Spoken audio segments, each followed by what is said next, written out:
ഈമാനൻ, വിശ്വസിച്ചുകൊണ്ട്. അള്ളാഹ് നിർബന്ധാക്കിയ കാര്യം ഉറച്ച വിശ്വാസം, അതെല്ലാവർക്കും ഉണ്ട്. രണ്ടാമത്തെ കാര്യം വേണ്ടത് വഹത്തിസാബൻ, പ്രതിഫലം ആഗ്രഹിച്ച്. എന്തെന്നാ അതിന്റെ അർത്ഥം? പ്രതിഫലം ആഗ്രഹിച്ചു എന്ന് പറഞ്ഞാൽ എന്താണ് അതിന്റെ വിവക്ഷ? ഇമാം ഇബ്നു ഹജർ അസ്ഖലാനി തങ്ങൾ രേഖപ്പെടുത്തി, ഒരിക്കലും റമളാന്റെ പകലിനെ പറ്റി ഒരു പ്രയാസപ്പെടുത്തുന്ന ധാരണ കൽബിൽ വരാൻ പാടില്ല. പടച്ചോനെ, ഇനി 10-30 ദിവസം കഞ്ഞി കിട്ടൂലല്ലോ, ഉച്ചക്ക് ചോറും കൂട്ടാനും കിട്ടൂലല്ലോ, എന്നേക്കും തീർന്നിട്ട് തുടങ്ങിയല്ലോ, ഇനിയിപ്പോ ഒരു ഹോട്ടലും കയറിയ മനുഷ്യന്മാര് കാണൂലേ, ഇതൊന്നും ചിന്ത വരാൻ പാടില്ല. അങ്ങനൊക്കെ ഒരു ചിന്ത മനസ്സിൽ വന്നിട്ട് എല്ലാരും ചെയ്യുമ്പോ ഞാനും ചെയ്യാനാണെങ്കിൽ കിട്ടൂല. അത് കിട്ടണമെങ്കിൽ 2 ഷർത്തുണ്ട്. ഒന്ന് വിശ്വസിച്ച് ചെയ്യണം, രണ്ടാമത്തെ ഒന്ന് തികഞ്ഞ ഇഖ്ലാസാണ്. ഇത് വന്നതിന്റെ പേരിൽ ഒരു വിഷമവുമില്ല മനസ്സിൽ. അതിനൊരു ഭാരമായി കരുതരുത്, അതൊരു ദീർഘിച്ചതാണ് എന്ന് കരുതരുത്. തറാവീഹ് നിസ്കാരത്തിനും മഗ്ഫിറത്ത് ലഭിക്കും. ചെറുദോഷങ്ങളെ കൊണ്ടാൽ ചെറുദോഷങ്ങളാണ് അമലുകൾ കൊണ്ട് പൊറുക്കുന്നത്, വൻദോഷമല്ല. ചെറുദോഷങ്ങൾ അല്ലാഹ് അമലുകളെ കൊണ്ട് പൊറുത്തു തരണമെങ്കിൽ തന്നെ അതിന് ഇഹ്തിസാബ് വേണം. ഒന്നാമത്തെ റക്അത്തിൽ കൈകെട്ടിയപ്പോ ചിന്ത വന്നു, പടച്ചോനെ, കഴിഞ്ഞൊല്ലത്തെ ഇമാം 8:30 തുടങ്ങിയിട്ട് 9:15 20 തീർന്നിരുന്നു. ഇയാള് പതുക്കെയാണ് പോകുന്നത്, എന്നാതൊക്കെ തീർന്നിട്ട 2 റക്അത്തായപ്പോഴേക്ക് നിന്റെ മുഖം വാടി, നീ ഒന്ന് ഹറമിലേക്ക് പോകൂ. 1.5 മണിക്കൂർ നീണ്ട ജമാഅത്തിൽ 90 വയസ്സുള്ള അറബികളൊക്കെ ഇരിക്കാതെ വടിയും കുത്തിപ്പിടിച്ച് ഖിയാമിലായി നിന്നിട്ട് തറാവീഹ് ആസ്വദിക്കുന്നു. 20 നിസ്കരിച്ചിട്ടവര് മടങ്ങുന്നു.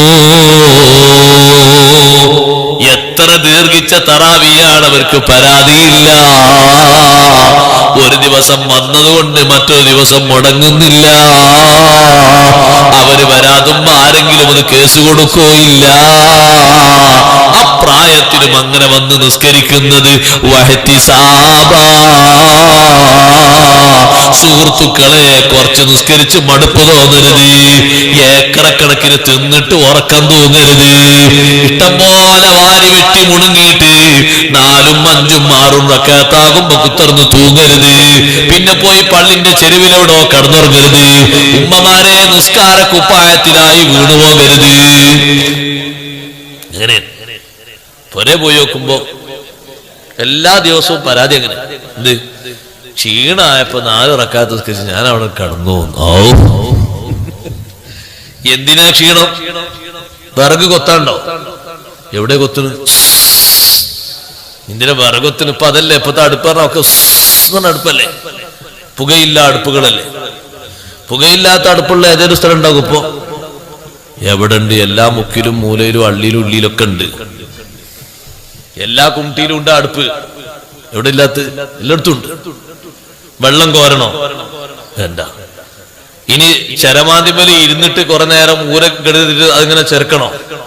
അതൊന്ന് അമ്മിക്കുട്ടിമേൽ ഇട്ടണ അരക്കണോ? ഇത്ര വലിയ സ്വർഗജീവിതം അല്ലാഹു തആല മുൻഗാമികൾക്ക് കൊടുത്തണോ ഉമ്മമാരെ? പിന്നെ എന്താണ് ഈ ക്ഷീണം എന്ന് പറഞ്ഞത്? ഇത് ഭക്ഷണം കഴിച്ച ക്ഷീണാണ്, വേറെ ഒരു ക്ഷീണവുമില്ല എന്ന് പറഞ്ഞാൽ. അഥവാ പൊറാട്ട ഉണ്ടെങ്കിൽ ആണുങ്ങളൊക്കെ പറയും പൊറാട്ട പെണ്ണുങ്ങൾക്കാണ്. അപ്പൊ പെണ്ണുങ്ങൾ വിചാരിച്ചു ആണുങ്ങൾ അങ്ങനെ പറഞ്ഞല്ലോ, അതുകൊണ്ട് മോശമാക്കാൻ പറ്റില്ല, ഒരു 5-6 തിന്നിയില്ലെങ്കിൽ മോശമാണെന്ന് കരുതും. അങ്ങനെ ഏറ്റവും ചുരുങ്ങിയത് ഒരു 7 തിന്നുക എന്ന് കരുതി 7 പൊറാട്ടയും ഒരു 11 പത്തിരിയും, വിത്തറിന്റെ റക്അത്തിന്റെ എണ്ണം കണ്ട ഒരു 11 പത്തിരി. അങ്ങനെ പത്തിരി ചെറുതല്ലേ. ഇതോടൊക്കെ കൂടെ പോയി നോക്കുമ്പോഴേക്കും പട്ടാളപ്പള്ളിന്റെ മിഹ്റാബ് പോലെയായി പിന്നെ പള്ളൊന്നായിട്ട്. ചില ആൾക്കാർ കണ്ടിരിക്കുന്നത് റമദാൻ മാസത്തിൽ തറാവീഹ് നിസ്കരിക്കാൻ ഇങ്ങനെ വരും. അല്ലാഹു അക്ബർ, എന്താ ചെയ്യേണ്ടത് തന്നെ ഓർക്കറിയില്ല. ഓലിങ്ങനെ നിന്നിട്ട് വല്ലാത്ത ഇടങ്ങേറ്. ഓർക്ക് ഫാത്തിഹയും അലന്തരം തീരാഞ്ഞിട്ട് ഓലിങ്ങനെ ഇടങ്ങേറ് നിൽക്കാണ്. വേറെ ആരോ കണ്ടു വിചാരിച്ചപ്പോൾ ഇങ്ങനെ ഖുശൂ ഇങ്ങനെ താങ്ങി നിൽക്കാണ്. ഖുശൂ താങ്ങിക്കല്ലത്, ഇടങ്ങേറോട് നിൽക്ക. പാകത്തിന് കഴിച്ചാൽ മതി. അറബികളെ കണ്ട് നമ്മൾ പഠിക്കേണ്ട വലിയൊരു പാടാണത്. ഹറമിൽ നോമ്പൊറുക്കാൻ വേണ്ടി ഇരുന്നോക്കി, എത്ര ചെറിയ ഭക്ഷണമാണ്, ഒറ്റൊന്നും വരെ പോണില്ലല്ലോ. ഓല് ഒരു അൽമറായിന്റെ ഒരു തൈരുണ്ടാവും, ഒരു കുപ്പി തൈര്, അതാണ് കുടിക്കുക. ഒരു 2 ഗ്ലാസ് സംസം വെള്ളം, ഒരു 4 ചുള കാരക്കയും, പിന്നെ എന്തെങ്കിലും സമൂസ, ഒരു പൊരി ഉണ്ടാവും. നമ്മളങ്ങനല്ല. നമ്മളൊക്കെ അതിന്റെ എണ്ണം 3-ൽ അവസാനിപ്പിച്ചിട്ട് നിൽക്കുള്ളൂ. നമ്മൾ അപ്പോഴാ അതിന്റെ അഫ്ളൽ നമുക്ക് അപ്പോഴാ മനസ്സിലാക്കാം. വെള്ളം ഒന്ന് ആദ്യം ഒരു പിന്നെ കാരക്ക ഒരു 3 എണ്ണം, കാരക്ക കുറച്ച് കട്ടിയുള്ളതാണെങ്കിൽ ഒരു ചീളും മതി. ഈത്തപ്പഴാണെങ്കിൽ ഒരു 3 എണ്ണം പോന്നോട്ടെ, ആ ടേസ്റ്റിൽ 3 എണ്ണം. പിന്നെ ഒരു വലിയ ഗ്ലാസ്സിന് ജ്യൂസ് ഗ്ലാസ്സിന് ഒരു ഗ്ലാസ് ലൈം ജ്യൂസ്, പിന്നെ തരിക്കഞ്ഞി, പിന്നെ പായസം ഉണ്ടെങ്കിൽ അതും എത്രയായി. പിന്നെ ഇതിന്റെ ഒക്കെ പുറമെ പിന്നെ ഈ ചപ്പാത്തി, പൊറാട്ട, പത്തിരി, നൂൽപുട്ട്, ഇപ്പൊ അതിന്റെ പുറമെ വേറെ കുറെ ബുഖാരി മുസ്ലിം പറഞ്ഞ കുറെ ചോറ് ഇറങ്ങിയിട്ടുണ്ട്. അതും കുറെ മന്തിയും മന്ദപ്പുള്ളോ മന്ദപ്പില്ലാത്തവര് കുറെ അങ്ങനെ. ഇതൊക്കെ കൂടി വാരി വെട്ടി മുണുങ്ങിയിട്ട് ഇവന് കാര്യമായിട്ട് ഈ തറാവീഹിന് വരുന്ന എന്തിനാരങ്ങള് ശേഷം പോയിട്ടുള്ള 10 മണി കഞ്ഞി കുടിക്കാനുള്ള ഒരു എക്സസൈസിന് വേണ്ടി മാത്രം. അള്ളാന്റെ അടുത്തുനിന്ന് ഒരു ഒലക്കും കിട്ടില്ല, വെറുതെ ഏർപ്പാട് നിൽക്കണം. ഒന്നും കിട്ടില്ല, ഒന്നും കിട്ടില്ല. ആ പള്ളിയിൽ ഈത്തിക്കാഫ് കരുതിന് അത് കിട്ടും, വേറെ ഓരോ ഒലക്കും കിട്ടില്ല. നമസ്കാരം എന്തിനാണിത്? ഇതിനായിട്ട് മാത്രമുള്ള ഒരു മാസം. എന്നിട്ട് നമ്മൾ പറയാണ് രാവിലെയും രാത്രി 2 തലക്കലും ഇങ്ങനെ നിറച്ചിട്ട് നമ്മൾ പറയാം റമദാൻ നല്ല സുഖാട്ടോ, ഒരു ക്ഷീണമില്ല. എങ്ങനെ ക്ഷീണം ഉണ്ടാള്?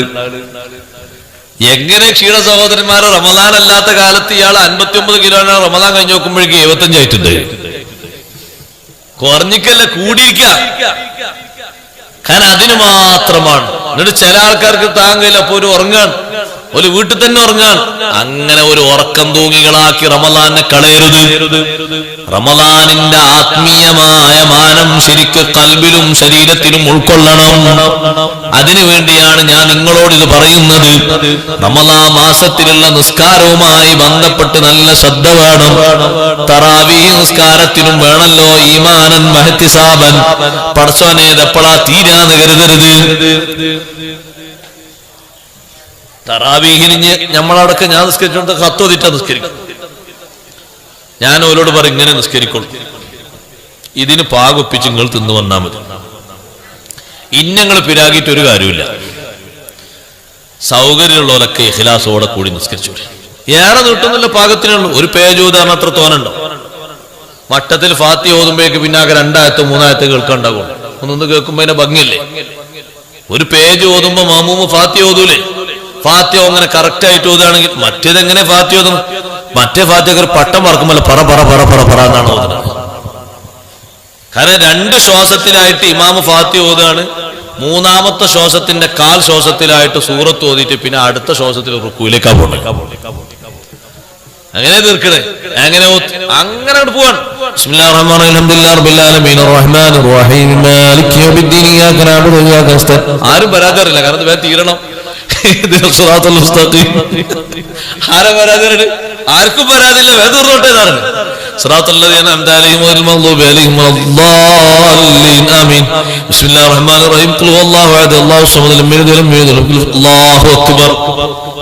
ഇത് പറയുമ്പോ ബാക്കിലുള്ള മാമൂമെന്തായി ഓതുന്നത്? ഓന്ന് പതുക്കെ ഫാത്തിഹ ഓതാണെങ്കിൽ മാലിക് യൗമിദ്ദീൻ അല്ലാഹു അക്ബർ. എല്ലാ റക്അത്തിലും ഓ മസ്ബൂക്കാണ്. എല്ലാ റക്അത്തിലും ഇമാമിന്റെ കൂടെ മുവാഫിഖല്ല, മസ്ബൂക്ക. കാരണം ഫാത്തിഹയ്ക്ക് വിശാലമായ ഒരു സമയം കിട്ടിയോ? എവിടെ കിട്ടുന്നത്? ഫാത്തിഹ അങ്ങനെ ഔല് കേൾക്കുമ്പോൾ അങ്ങനെ കുത്തി കേൾക്കല, മട്ടത്തിൽ ഓതണ്ടേ? അതിനൊരു സമയം ശരിക്കും കിട്ടുന്നില്ല. അപ്പൊ ഓന്റെ ഫാത്തിഹ ഇമാമിനെ ഏൽപ്പിക്കാൻ. ഇനി ഇമാമിന്റെ ശരിയായിരിക്കലല്ലേ പിന്നെ ഏറ്റെടുക്കുള്ളൂ. ഇമാമിന്റെ തന്നെ ശരിയില്ല, പിന്നെ ഇത് എവിടുക്ക ഏറ്റെടുക്കണത്? തള്ളിയാണ് പോകുന്നത്, ലാപ്സായി പോകും, ഒരു കാര്യമില്ല. അപ്പൊ ഈ മെനക്കെടുന്ന പണിയിൽ കിട്ടണമെങ്കിലേ അതിന്റെ അധ്വാനുണ്ട്. ഞാൻ ദ്വീപിൽ പോയപ്പോ ദ്വീപേർ എന്നോട് പറഞ്ഞു, ഇവിടൊക്കെ സാധാരണ അലന്തറ കൈഫ് ഓതും, 2-ാമത്തെ റക്അത്തിൽ കുൽഹുവല്ല ഓതും, പിന്നെ 3-ാം റക്അത്തിൽ ലീലാഫി ഓതും, 4-ാം റക്അത്തിൽ കുൽഹുവല്ല, 10 കുൽഹുവല്ല ഓതും. അതിനപ്പുറത്ത് അലന്തറ മുതൽ ലാസ്റ്റ് വരെ 10 സൂറത്താണല്ലോ. അങ്ങനെ 10. എന്നോട് ഇമാമുക്കാൻ പറഞ്ഞു, ഞാൻ പറഞ്ഞു നിങ്ങൾ ആ കുല്ലൊന്നും ആവർത്തിക്കണം, എനിക്കറിയില്ല, അതൊക്കെ നിങ്ങൾ നേർച്ചക്ക് ആവർത്തിച്ചോളി. ഞാൻ വല്ലോഹ മുതൽ താഴോട്ടുണ്ട് ഓതും. അതിന് സൗകര്യമുള്ളവർ കൂടിക്കൂടി, അല്ലാത്തൊരു പൊയ്ക്കൂടി. ഒറ്റൊന്നും പോയില്ല. നിസ്കാരം കഴിഞ്ഞിട്ട് ഞാൻ അവരോട് ചോദിച്ചു, ആ സ്പീഡിൽ പോകുന്ന കുൽഹുവല്ലയും അലന്തറി ഓതിയിട്ട് നിങ്ങൾ ആരോ ഫാത്തിഹ ഓതലുണ്ടോ? അപ്പോൾ ഞങ്ങൾ ഫാത്തിഹ ഓതലെന്നല്ല, കാരണം ഞങ്ങളെ ഫാത്തിഹയൊക്കെ ഇമാമിനെ ഏൽപ്പിക്കലാ. അവര് പറഞ്ഞോട് ശരിയാണ് പറയുന്നത്, ഇമാമിനെ ഏൽപ്പിക്കലാണ്. അതെങ്ങനെ? 1-ാം റക്അത്തിൽ അല്ലാഹു അക്ബർ എന്ന് പറയുമ്പോൾ ഇമാം റുക്കൂ പോയി, ഇയാൾ റുക്കൂ പോയി, ഫാത്തിഹ ഇമാമിനെ ഏൽപ്പിച്ചു. 2-ാം റക്അത്തിൽ ഇയാളിങ്ങനെ എണീറ്റ് സുജൂദ് കഴിഞ്ഞ ആളിങ്ങനെ എണീറ്റ് വന്ന് ഇയാളിങ്ങനെ പതുക്കെ ഫാത്തിഹ എങ്ങനെ ഓതി പോതിയാവുമ്പോഴേക്ക് ഇമാം റുക്കൂ പോയി, പിന്നെ ഇയാളും പോയി. എല്ലാ റക്അത്തിലും ഫാത്തിഹ ഇമാമിനെ ഏൽപ്പിച്ചു. ഇമാമിന്റെ ഫാത്തിഹ ശരിയല്ല, അപ്പൊ ഇയാളെ ഫാത്തിഹ ഏറ്റെടുക്കാൻ ആരുമില്ല. 4 കൊത്താലായി. അങ്ങനെ ആലോചിച്ച് നോക്കി. ഇജാതി പരിപാടിയുള്ള ഒരു കാര്യമില്ല. നിസ്കരിക്കണതിന് മട്ടത്തിൽ നിസ്കരിക്കണം.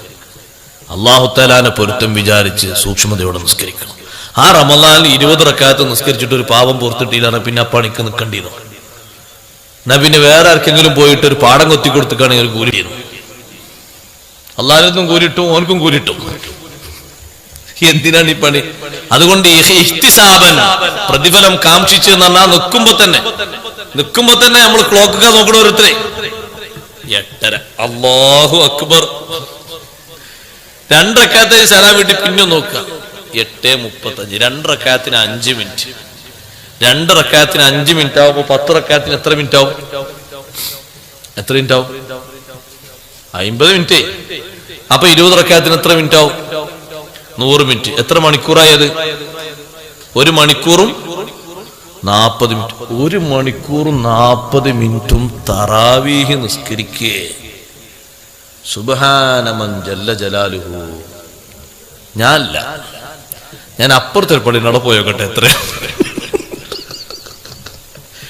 നമ്മളെ മടിയല്ലേ അത്? ഇഹ്തിസാബ് എന്ന് പറയുന്നത് പുറത്തല്ലേ. ഗുഫ്റ ലഹു മാ തഖദ്ദമ, പാപം പുറത്തിട്ടോ. എങ്ങനെ ഇട്ടാനാ? ഒന്നും കിട്ടൂല. വെറുതെ ആ പണി വെക്കരുത്. ചെയ്യുന്ന പണി പാപം പൊറുക്കപ്പെടുന്ന പണിയാണെങ്കിൽ ആ എടുക്കുന്ന അമലിൽ തികച്ചും ഇഖ്ലാസ് വേണം. അതുകൊണ്ട് സഹോദരന്മാരെ, നിസ്കാരം കൊണ്ട് പാപം പുറത്ത് കിട്ടണം. ലൈലത്തുൽ ഖദ്റിന്റെ രാത്രിയിൽ കുറച്ച് നമ്മൾ ഹയാത്താക്കണം. ആ ഹയാത്താക്കുന്ന രീതിയിൽ മടുപ്പ് തോന്നാൻ പാടില്ല, പൊങ്ങച്ചം വരാൻ പാടില്ല, കിബിർ വരാൻ പാടില്ല. ഒറ്റയിട്ട രാവുകളിൽ പുരുഷന്മാർ ഈത്തിക്കാഫിരിക്കുകയാണെങ്കിൽ നല്ല ഇഖ്ലാസോടെ ഈത്തിക്കാഫിരിക്കണം. ആരോടും പറയാനല്ല, ആരും അറിയാനല്ല, ആരും പുകഴ്ത്താനല്ല, നാട്ടുകാര് പബ്ലിസിറ്റി ചെയ്യാനല്ല, അള്ളാന്റെ പൊരുത്തത്തിന് വേണ്ടിയാണ്. ആ ഇരിക്കുന്ന ഇരുത്തത്തിൽ ഗീബത്ത് പറഞ്ഞ് ഈത്തിക്കാഫിന്റെ കൂലി ബാത്തിലാക്കരുത്, നമീമത്ത് പറഞ്ഞ് ബാത്തിലാക്കരുത്, ദുർചിന്ത കൊണ്ട് ബാത്തിലാക്കരുത്. ദിക്ർ ചൊല്ലി ഖുർആൻ ഓതി ദായിമാക്കണം. റമളാനിലെ സ്ഥിരമായ ദിക്ർ അധികം ചൊല്ലണം. റമളാൻ ഒരു 30 ആകുമ്പോഴേക്ക് റമളാനിൽ എന്നും അധികരിപ്പിക്കേണ്ട 4 ദിക്റില്ലേ? അഷ്ഹദു അല്ലാ ഇലാഹ ഇല്ലല്ലാഹ്, അസ്തഗ്ഫിറുല്ലാഹ്, അസ്അലുക്കൽ ജന്നത വഅഊദു ബിക മിനൻ നാർ.